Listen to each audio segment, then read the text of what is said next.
Timeline, 5000 ans d'histoire, Richard Fremder. Au tournant du XXe siècle, la France est convaincue d'entrer dans une ère nouvelle. La République paraît solidement installée, effectivement, l'industrie progresse, les sciences triomphent, les expositions universelles célèbrent le progrès, les Européens dominent une grande partie du globe maintenant, et beaucoup croient sincèrement que l'avenir ne peut être que meilleur que le passé. Et Charles de Gaulle grandit au milieu de cet optimisme-là, mais il ne le partage pas forcément, et pas entièrement. Très tôt, il développe une méfiance instinctive envers les certitudes collectives. Ça, c'est l'un des traits les plus constants de son caractère. Alors que beaucoup de ses contemporains cherchent à s'intégrer à leur époque, lui cherche à la comprendre. Alors que les autres s'adaptent aux idées dominantes, lui les examine. Comme s'il prenait du recul. Alors qu'on célèbre le mouvement du monde, lui s'interroge sur ses fragilités. Cette attitude, encore une fois, n'est pas encore politique. Elle est intellectuelle. Elle naît dans sa famille, mais elle s'épanouit surtout dans ses lectures.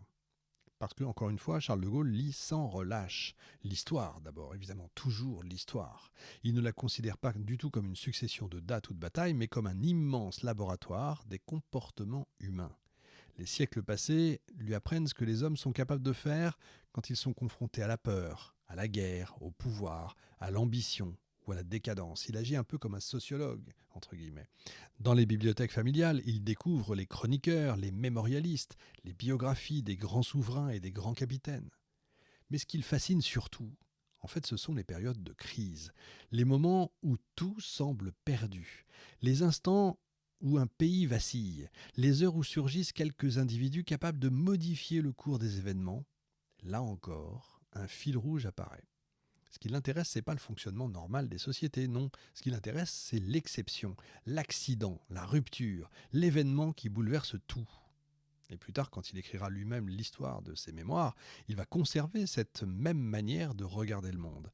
Les grandes périodes sont faites par quelques moments décisifs et quelques personnalités hors du commun. Et cette vision lui vient pas seulement des livres, elle est renforcée par plusieurs influences intellectuelles majeures. La première, c'est Charles Péguy, donc là, les livres. On a souvent sous-estimé l'importance de Péguy dans la formation de Gaulle. Pourtant, leurs univers se rejoignent constamment. Chez Péguy, de Gaulle découvre l'idée que les nations possèdent une âme, qu'elles sont davantage qu'une addition d'intérêts économiques ou de groupes sociaux. En fait, elles portent une histoire, une mémoire, et comme je le disais tout à l'heure, une mission. Et Péguy lui enseigne aussi le sens du sacrifice, l'idée que certaines causes méritent davantage que le confort personnel, que la fidélité à soi-même importe plus que le succès immédiat. Figurez-vous, cette leçon ne sera jamais oubliée. Quand de Gaulle va choisir Londres en juin 40, alors que presque tout le monde considère le combat perdu, il va agir précisément selon cette logique. La fidélité avant l'efficacité, l'honneur avant la prudence. Mais une autre influence joue un rôle tout aussi important. Henri Bergson.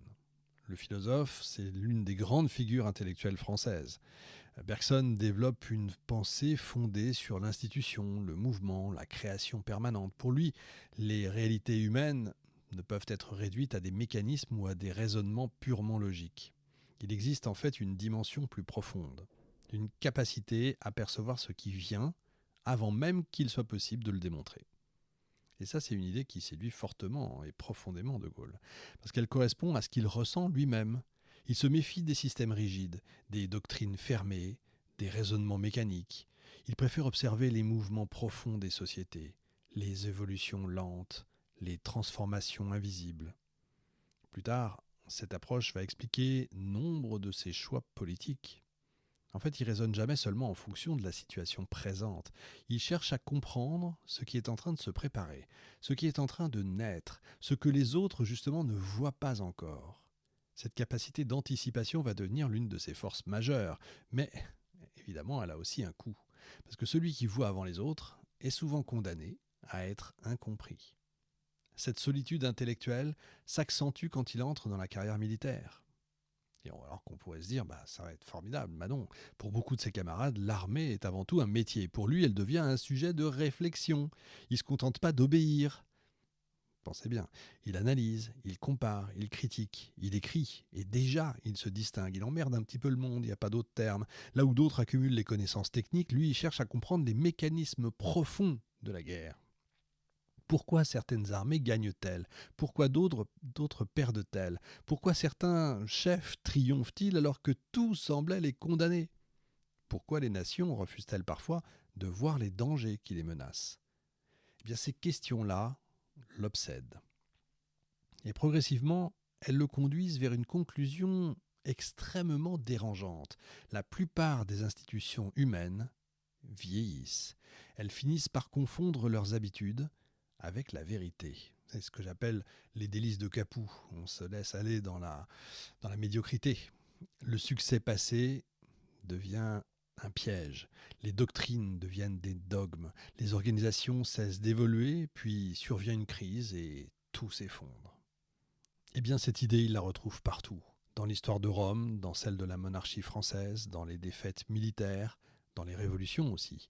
Et bientôt, il commence à l'appliquer à son propre pays.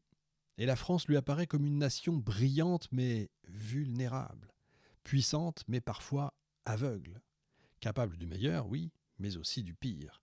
Et déjà il perçoit certaines faiblesses que beaucoup refusent de voir.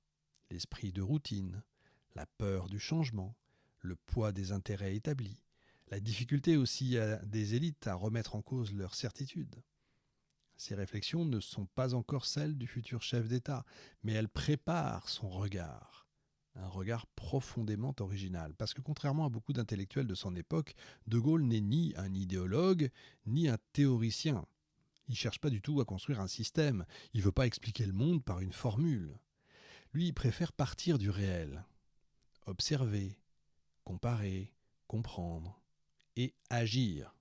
C'est le plus important, parce que c'est pas le tout d'essayer de comprendre ou de comparer, mais il faut agir derrière, parce que c'est nombre de nos politiques aujourd'hui qui nous font des démonstrations par A plus B, mais qui ne se passe rien derrière. Ça n'a rien. Je ne parle pas qu'en France, évidemment, ça n'apporte pas grand-chose. C'est cette combinaison rare, justement, qui commence à prendre forme quand il y a le mot agir. Une immense culture historique associée à un sens aigu de l'action.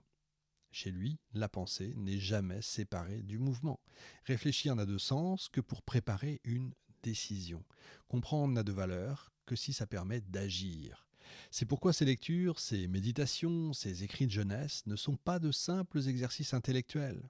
En fait, ils constituent l'armature d'un futur chef. Et c'est pour ça que j'ai voulu revenir en arrière si loin.